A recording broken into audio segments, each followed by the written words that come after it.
There is a question that has followed Sammo Hung around for more than 50 years, whispered at press junkets, shouted from the back of fan conventions, and typed into the comment sections of grainy old fight clips. People want to know one thing above all else. What was Bruce Lee actually like when the cameras stopped rolling? For most of his career, Sammo brushed the question aside with a polite smile and a short answer, treating his memories of Lee as something too personal to hand over to strangers.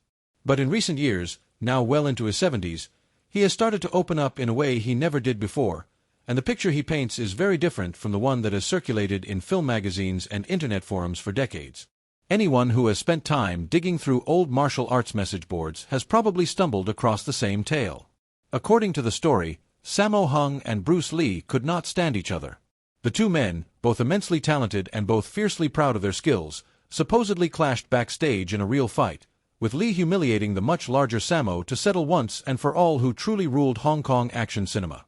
Over the years the story picked up details the way a snowball picks up snow, until some versions claimed there had been blood, torn clothing, and a director forced to step between them. It made for an irresistible headline. Two icons of physical combat, supposedly locked in a jealous rivalry, seemed like exactly the kind of drama that sold magazines in the 1970s and kept forum threads alive decades later. Part of the reason the story spread so easily is that it fit a narrative people already wanted to believe. Hong Kong action cinema in that era was intensely competitive, with studios constantly pitting their stars against one another in the press to drum up ticket sales. Reporters knew that a story about two of the biggest names in the business secretly despising each other would sell far more copies than a story about two friends helping each other get better at their craft. So the rumor was repeated, exaggerated, and passed along without much scrutiny, until it hardened into something that many fans simply accepted as fact. The truth is far less sensational, and far more human. Sammo and Lee did not build their bond through competition. They built it through curiosity, generosity, and an enormous amount of mutual respect, forged during a handful of years that changed martial arts filmmaking forever. Sammo himself has pointed out in later interviews that the entire premise of the rumor misunderstood how the two of them actually worked together. There was no title to fight over, no crown to claim, because they were not competing for the same role in the industry. One was becoming a global leading man and philosopher of combat, while the other was quietly building a reputation as one of the most technically gifted fight coordinators of his generation. Their goals ran parallel rather than head-to-head, and that made real collaboration possible in a way that outright rivalry never could have. To understand why the rivalry story never quite added up, it helps to look at where each man came from. Sammo's childhood was defined by discipline of the harshest kind. He was handed over to the China Drama Academy at the age of 9, placed under a teacher who ran the school more like a military camp than a place for children. Days began before sunrise and were filled with acrobatics, stage combat, and physical conditioning that left no room for softness. Mistakes were punished immediately and without patience, and the lesson every student absorbed early was how to take a hit and keep moving. Despite the brutality of that environment, or perhaps because of it, Sammo emerged as a natural leader. He became the eldest of a group of students nicknamed the Seven Little Fortunes, a troupe that would go on to include future icons like Jackie Chan and Yuan Biao. Classmates remembered him as someone who looked out for the younger boys, using whatever spare change he earned from small film jobs to make sure nobody in the group went hungry.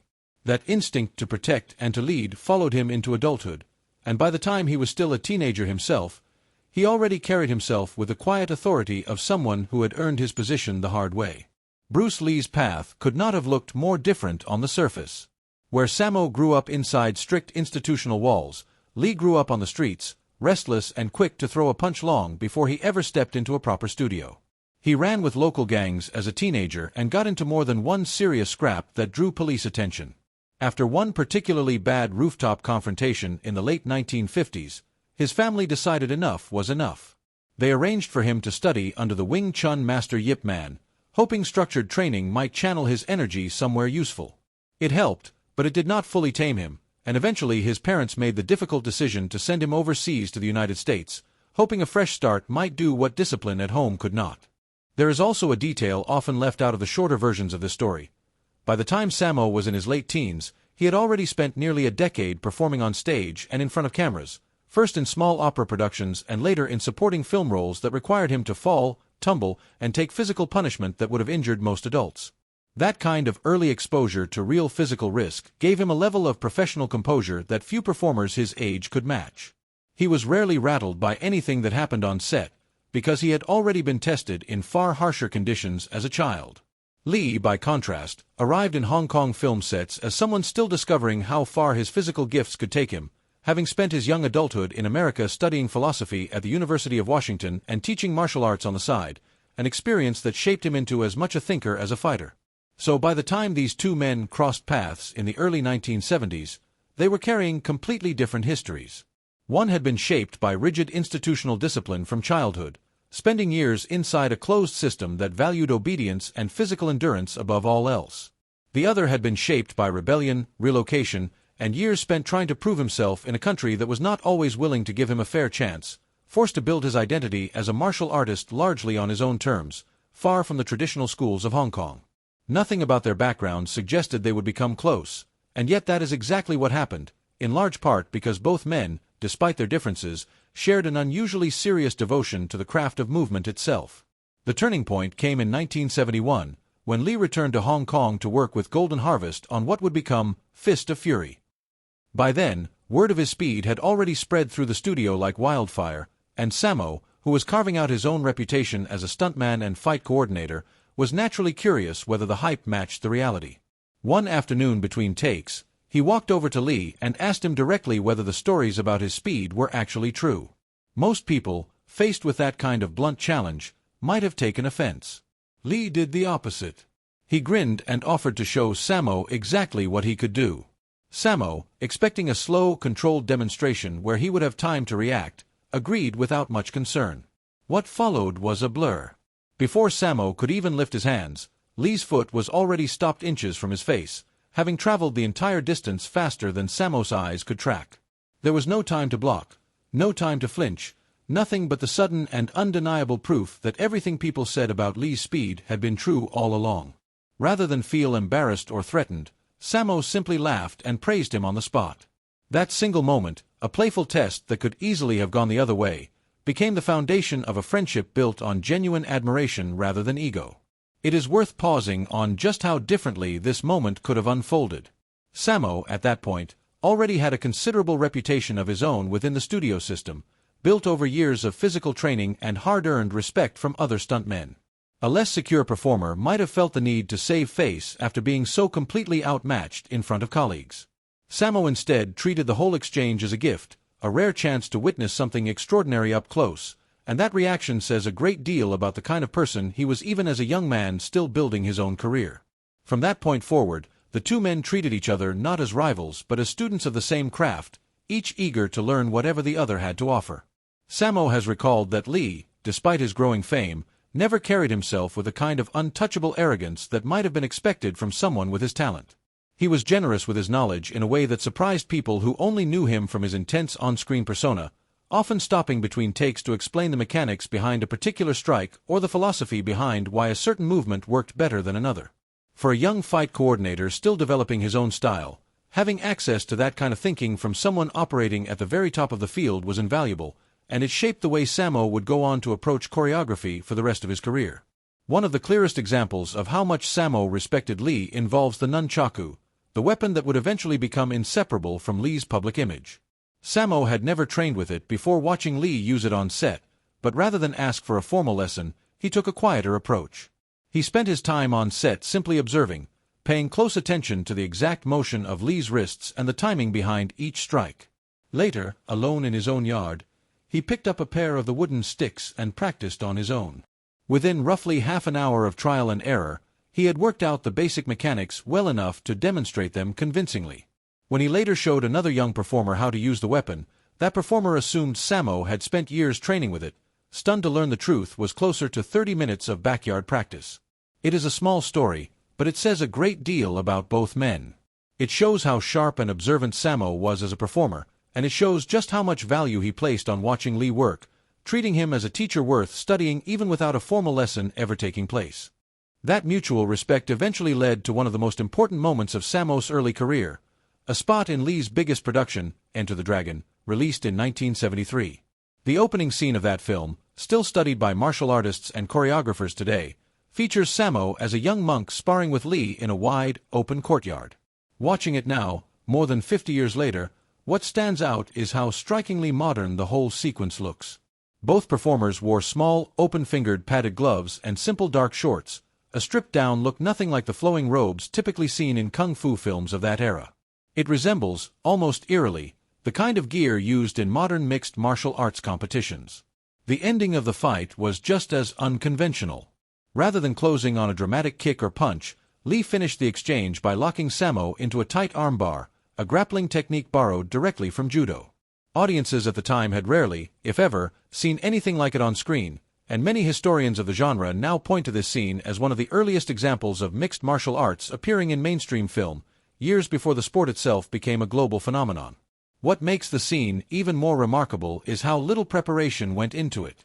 There was no extended rehearsal period, no weeks of walking through the choreography on a padded floor. According to Sammo, the two of them sat together in the grass on the morning of the shoot, talked through the sequence of movements for a short while, and then filmed the entire exchange in a single take. That kind of efficiency was only possible because of the trust that had built up between them. Sammo knew Lee's control was precise enough that he would never actually connect with a real strike, and Lee knew Sammo's reflexes were sharp enough to sell every beat of the fight convincingly. Off-camera, the atmosphere shifted just as quickly. Lee had a reputation among crew members for being an intense and demanding presence on set, someone who expected total focus from everyone around him.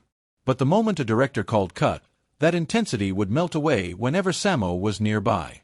He would start joking around, laughing with the stunt team, and generally acting like any other young performer enjoying a break between setups. For Sammo, those quieter moments on set were just as valuable as the choreography itself. Watching how Lee thought about camera angles, timing, and the small details that made a hit feel real taught him lessons he would carry into his own decades-long career as a fight director. Film historians who have studied the courtyard scene frame by frame have often pointed out just how unusual its pacing feels compared to other fight sequences from the same period. Most kung fu films of the early 1970s relied on wide, theatrical movements designed to be read clearly from the back row of a cinema, full of exaggerated wind-ups and dramatic pauses between strikes. The exchange between Lee and Sammo does almost the opposite. It compresses everything into tight, efficient bursts of motion, closer to how an actual skilled fighter might move than how a stage performer would.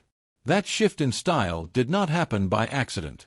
It reflected Lee's own philosophy of combat, one that valued economy of motion and directness over flash, and Sammo, watching closely from the other side of that exchange, absorbed those ideas in a way that would quietly influence Hong Kong action choreography for years afterward, long after Lee himself was gone. It is also worth noting how physically demanding that single unrehearsed take actually was. A grappling exchange that ends in a controlled armbar requires an enormous amount of trust between two performers, since even a small miscalculation in timing could result in a genuine injury to a joint. Doing that cold, with only a brief conversation beforehand and no opportunity to reset if something went wrong, was a serious risk for both men. That they pulled it off cleanly on the first attempt is often cited by choreographers today as one of the clearest pieces of evidence for just how much unspoken understanding existed between them by that point. While the two of them were building this friendship on Hong Kong film sets, Lee was also dealing with the aftermath of a painful professional setback from his years in America. Before his breakthrough as a leading man, he had pursued the starring role in an American television series about a traveling Shaolin monk in the Old West. He believed, with good reason, that he was the ideal person to play that part. Studio executives disagreed, ultimately casting an actor without a martial arts background instead, a decision widely understood at the time to reflect concerns about whether American audiences would accept an Asian lead with a strong accent. That rejection stayed with Lee. It pushed him to stop waiting for approval from an industry that had shown little interest in giving him a genuine opportunity, and instead to build something of his own. Working with Golden Harvest's Raymond Chow, he formed Concord Production Incorporated, a company that gave him full creative control over his own films for the first time in his career. Around the same period, he also made the difficult call to close the martial arts schools he had run in the United States, even though they had built a loyal following. He worried that turning his personal philosophy into a rigid, commercialized curriculum would strip away the fluid, individual approach to combat that he valued most, choosing instead to teach only small groups of hand-picked students privately. Sammo watched all of this unfold from close proximity, seeing firsthand how much pressure his friend was placing on himself to prove his worth on a global stage. That drive was inspiring to watch, but it also came at a cost that would become tragically clear only a short time later. On July 20th, 1973, Bruce Lee died suddenly at the age of 32. The cause was later identified as cerebral edema, a rapid and severe swelling of the brain that took his life within hours. The timing made the loss even harder to process, coming just weeks before Enter the Dragon was set to premiere, the very film that many believed would finally cement his status as a global star. He never got to see that recognition arrive. The news devastated the international film community, and Sammo has spoken over the years about how deeply that grief affected him personally, describing the loss of a friend who still had so many creative ambitions left unfulfilled. Complicating matters further, Golden Harvest was left with hours of unfinished footage from Lee's deeply personal passion project, Game of Death. Rather than shelve the material entirely, the studio brought in director Robert Klaus and asked Sammo to step in as action director to help complete it. Finishing that film meant working with stand-ins, archival footage, and careful editing tricks, including sunglasses and altered camera angles designed to mask the absence of the film's true star. Sammo has described the process as one of the most emotionally difficult projects of his career, choreographing action sequences for a friend who was no longer there to perform them. He did not take on that responsibility out of professional obligation or financial incentive. He did it because he felt a personal duty to help finish something Lee had cared about deeply, even if it meant carrying that weight largely alone. Now in his mid-70s, Sammo Hung is one of the last people alive who actually knew Bruce Lee as a real person rather than as a legend frozen on a movie poster. In the decades since Lee's death, Sammo has built an extraordinary career of his own, working as an actor, director, and one of the most respected action choreographers in the industry, including his contributions to the fight choreography of the modern Ip Man film series. Even well into his 70s, he has continued to appear in major productions, proof that the speed and precision he built over a lifetime have not disappeared with age. He continues to speak about Lee at nearly every interview and film festival appearance he attends, driven by a sense of responsibility to preserve an accurate picture of who his friend really was. He wants younger generations of fans to see Lee not just as the fierce, intense fighter captured on screen, but as someone who was warm, quick to laugh, endlessly curious, and deeply thoughtful about his craft once the cameras stopped rolling. For Sammo, correcting the old rivalry rumor is not about setting the record straight for its own sake. It is about protecting the memory of a genuine friendship, one built on curiosity and mutual respect rather than competition or bitterness. As the years pass, fewer people remain who can speak from first-hand experience about who Bruce Lee actually was behind the scenes. That makes every story Sammo chooses to share a little more valuable, not just as a personal memory, but as a piece of history that might otherwise have been lost to decades of exaggerated gossip. It is worth remembering, too, that some of the more dramatic claims about their relationship, including the supposed backstage brawl, were never substantiated by anyone who was actually present, and largely trace back to tabloid speculation from an era when studios and gossip columns had every incentive to sell a rivalry rather than a friendship. Even decades later, no credible witness from that period has ever come forward to confirm that such a fight took place, and the details of the story have shifted noticeably from one retelling to the next, a common sign of a rumor that grew through repetition rather than through fact. What has made Sammo's recent willingness to speak more openly so significant is not just that it corrects a piece of film history, but that it restores a more complicated and more interesting version of who both men actually were. Bruce Lee is so often remembered today as a kind of mythic figure, a symbol rather than a person, someone whose intensity on screen has been mistaken for his entire personality. Sammo's memories push back gently against that flattening. He remembers a man who worked with extraordinary discipline, but who also knew how to laugh at himself between takes, who could be demanding on set but generous the moment the cameras stopped, and who valued the people around him enough to make room for a friend rather than treating every relationship as a competition. For younger fans discovering these films for the first time, often through short clips shared online rather than full viewings of the movies themselves, that context can be easy to miss entirely. It is far simpler to package Bruce Lee as an unbeatable legend locked in eternal rivalry with everyone around him than to explain the quieter reality of two young performers who spent their afternoons trading knowledge, testing each other's limits in good humor, and building something neither of them could have accomplished entirely on their own. Sammo's insistence on setting the record straight, even after all these years, is ultimately an act of loyalty to a friendship that meant far more to him than any headline ever could. What Sammo has offered instead, in his own words and on his own terms, is a far quieter and far more believable account. Two young men from very different backgrounds who found in each other a rare kind of respect, built not on rivalry, but on watching one another work and wanting, more than anything, to learn. And perhaps that is the real reason this story has endured, even after the tabloid version of it has been thoroughly debunked. Audiences do not just want to believe that their heroes were unbeatable. They want to believe that even the most extraordinary people were capable of real friendship, and Sammo Hung, more than anyone else still alive today, is able to confirm that this one, at least, was genuine.